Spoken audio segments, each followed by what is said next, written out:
जय श्री कृष्णा। राधे राधे। नमस्कार दोस्तों, स्वागत है आप सभी का हमारे YouTube चैनल पर। प्रेम से बोलिए श्री कृष्ण भगवान की जय। आज मैं आप सभी को पितर पक्ष के दौरान सुनाने जा रही हूँ श्रीमद् भगवत गीता का 7वां अध्याय। कहते हैं कि महाभारत शुरू होने से पहले भगवान श्री कृष्ण ने अर्जुन को गीता का ज्ञान दिया था।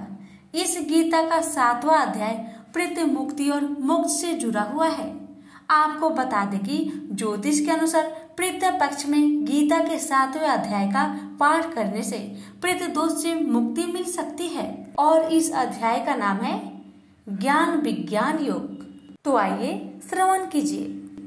श्री कृष्ण भगवान बोले, हे पार्थ, जो मुझ में मन लगाकर मेरे में ही आश्रय लेकर योगा अभ्यास करते हुए मेरे स्वरूप का संचय रहित पूर्ण ज्ञान प्राप्त होगा, सो सुनो, विज्ञान के सहित वह पूर्ण ज्ञान मैं तुम्हें सुनाता हूँ, जिसके जानने से तुमको इस लोक में और कुछ जानना शेष न रहेगा।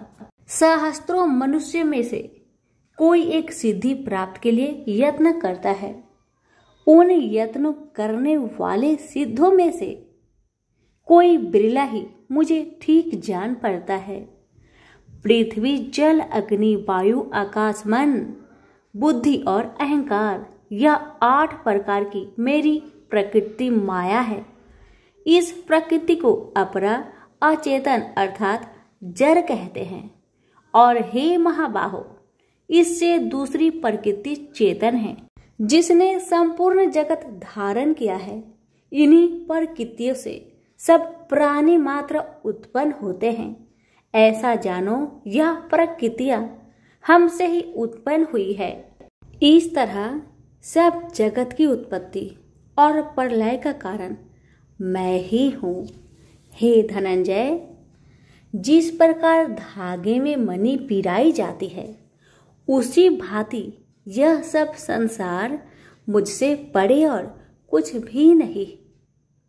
हे कुंती पुत्र, जल में रस में मैं ही हूँ, चंद्रमा और सूर्य में प्रकाश में मैं ही हूँ, सब वेदों का सार मैं ही हूँ, आकाश में शब्द तथा पुरुष में पौरुष मैं ही हूँ। हे अर्जुन, पृथ्वी में सुगंध तथा अग्नि में तेज रूप मैं ही हूँ, सब प्राणियों में जीवन और तपस्वियों का तप मैं ही हूँ। हे पार्थ, समस्त प्राणियों में सनातन बीज रूप मुझको ही जानना, बुद्धिमानों में बुद्धि स्वरूप और तेजस्वियों में तेज मैं ही हूँ। हे अर्जुन, काम और रोग रहित बलवान पुरुषों में धर्म के विरुद्ध न जानने वाला कर्म मैं ही हूँ। जितने भी स्वास्तिक राजस तामस पदार्थ है, वे सब मुझसे ही उत्पन्न हैं, परंतु उनमें मैं नहीं रहता। ये सब मुझ में है। सत्व, रज, तम, इन तीनों गुणों के प्रभाव से यह सारा जगत मोहित हो रहा है। इस कारण यह मेरी गुणमयी और दिव्यमयी माया अति दुस्तर है। जो मुझको अनन्य भाव से भजते हैं, वे इस माया को पार कर जाते हैं। हे भारत श्रेष्ठ अर्जुन, 4 प्रकार के जीव मुझको भजते हैं। दुखिया, जिज्ञासु, ऐश्वर्य की कामना करने वाले और ज्ञानी, जिनमें मुझे सदा एकाग्रचित और केवल मेरी भक्ति करने वाले, और ज्ञानी, जिनमें मुझे सदा एकाग्रचित और केवल मेरी भक्ति करने वाले ज्ञानी पुरुष श्रेष्ठ है। क्योंकि मैं ज्ञानी को अत्यंत प्रिय हूँ और वह मुझको प्रिय है। यद्यपि ये सभी भक्त श्रेष्ठ है, तथापि ज्ञानी तो मेरी आत्मा ही है, क्योंकि वह मुझ में ही मन लगाकर मुझको ही सर्वोत्तम गति मान मेरा ही आश्रय ग्रहण करता है। वह ज्ञानी अनेक जन्मों के बाद मुझे पा लेता है। ऐसा महात्मा अति दुर्लभ है, जो सब जगत को वासुदेवमय समझे। हे अर्जुन, जो भक्त श्रद्धा पूर्वक जिस जिस देवता का पूजन करना चाहते हैं, उन पुरुषों की उस श्रद्धा को मैं ऋण कर देता हूँ। यह उस श्रद्धा से मुक्त होकर उस देवता की आराधना करता है, फिर उसको मेरे ही रचे हुए काम का फल प्राप्त होते हैं। परंतु उन अल्प बुद्धि वालों का फल नाशवान है। देवताओं की आराधना करने वाले देवताओं को मिलते हैं और अव्यय, अविनाशी, अच्युत्यम स्वरूप को न जानकर मंद बुद्धि लोग मुझे अव्यक्त को व्यक्त मानते हैं। मैं योग माया से आच्छादित होने के कारण सबको नहीं दिखता, उसी से मूर्ख लोग अनादि तथा अविनाशी मुझको नहीं जानते। हे अर्जुन, मैं भूत, भविष्य और वर्तमान के सभी प्राणियों को ही जानता हूँ, पर मुझे कोई भी नहीं जानता।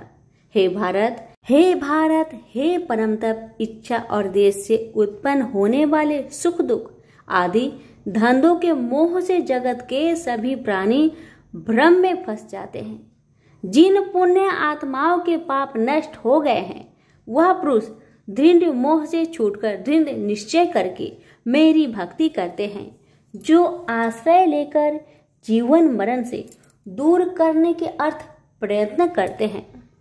वे पुरुष ब्रह्मा आत्मज्ञान अपने चित्त को निश्चल रखकर उसका संगम करता है और अंत कारण की समाधि लगाता है, जिस अवस्था में योग अभ्यास के कारण चित्त का वेग रुक रुक कर विषयों से पृथक होने लगता है और जब शुद्ध अंतःकरण से आत्मा को देखकर आत्मा में ही संतुष्ट होता है, जिस अवस्था में वह अत्यंत सुख जो इंद्रियों द्वारा जाना नहीं जा सकता, वरन केवल बुद्धि से ही जाना जाता है, और जब वह योगी अनुभव करता है तब आत्मा स्वरूप में स्थिर हो उससे विचलित नहीं होता। इस अवस्था को पाकर फिर और कोई लाभ उसको अच्छा नहीं लगता, और जहाँ स्थिर होने पर और कोई बड़ा भारी दुख उसको वहां से चलायमान नहीं कर सकता। इस अवस्था को दुख संयोग वियोग कारक नामक योग जानना हो तो योग निर्विकल्प चित्त से निश्चय करके जानना चाहिए।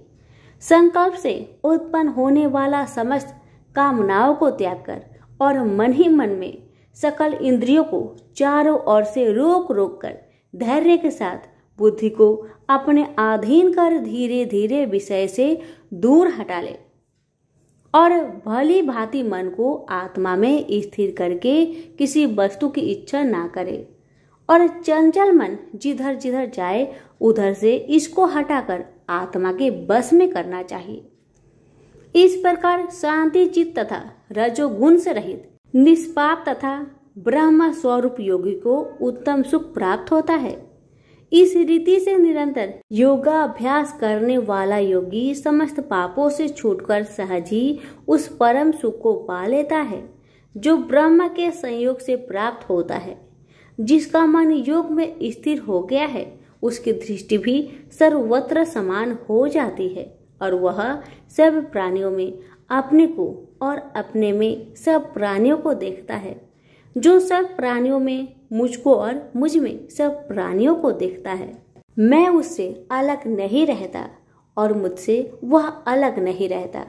जो अभेद भाव से रहता है, सब प्राणियों में स्थिर हो मेरा मनन करता है, वह योगी चाहे जिस अवस्था में रहे मुझ में मिल जाता है। हे अर्जुन, जो समस्त प्राणियों के दुख सुख के समान समझता है और सबको समान देखता है, वही श्रेष्ठ योगी है। अर्जुन बोले, हे मधुसूदन, आपने जो योग बताया कि सबको अपने ही समान देखे, सो मन के चंचल होने के कारण मैं उसको अपने में दृढ़ स्थिर नहीं देखता हूँ। हे श्री कृष्ण, यह चंचल मन बड़ा ही हठी पराक्रमी और दृढ़ है। इसको अपने अधीन रखना तो मुझे वायु को बांध रखने के समान ही प्रतीत होता है।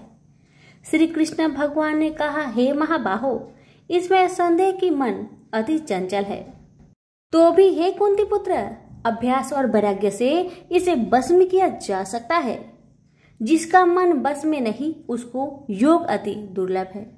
अर्जुन ने कहा, हे श्री कृष्ण, जिसमें श्रद्धा तो है पर योग प्राप्त करने में सफल नहीं हुआ है और जिसका चित्त योग से विचलित हो गया है, वह योग सिद्धि न पाने से किस गति को प्राप्त होता है? श्री कृष्ण बोले, हे अर्जुन, उसका यहाँ नाश नहीं होगा पर परलोक में भी नहीं होगा, क्योंकि उत्तम कर्म करने वाले किसी मनुष्य की दुर्गति नहीं होती। वह योग में असफल मनुष्य बहुत दिनों तक पुण्यवानों को प्राप्त होने वाले लोकों में वास करता है और फिर वहां से किसी पवित्र और धनवान मनुष्य घर में आकर जन्म लेता है। इस प्रकार का जन्म पाना भी इस लोक में बड़ा दुर्लभ है। हे कुरुनंदन, यह योगियों के बस में जन्म लेकर पूर्व जन्म की बुद्धि संस्कार अर्थात आत्मज्ञान को पाता है और उससे अधिक सिद्धि के लिए यत्न करता हूँ। पूर्व जन्म में किए योग अभ्यास के बल में अनेक विघ्नों को पड़ने पर भी यह मोक्ष को प्राप्त होता है। योग की केवल इच्छा ही हो तो पुरुष शब्द ब्रह्म के परे जा पहुंचता है। जो बड़े परिश्रम और यत्न से योग अभ्यास करता है वह पापों से छूट मोक्ष को पाता है। बड़े तपस्वियों से योगी श्रेष्ठ है, जो शुद्ध होकर अनेक जन्मों में परिश्रम करके सफल होता है, और ज्ञानियों से भी योगी श्रेष्ठ है। इसलिए हे अर्जुन, तुम योगी बनो। केवल मुझ में ही मन लगाकर योग प्राप्ति के लिए जो मेरा भजन करता है उसको समस्त योगियों के मध्य से मैंने अत्यंत श्रेष्ठ माना है।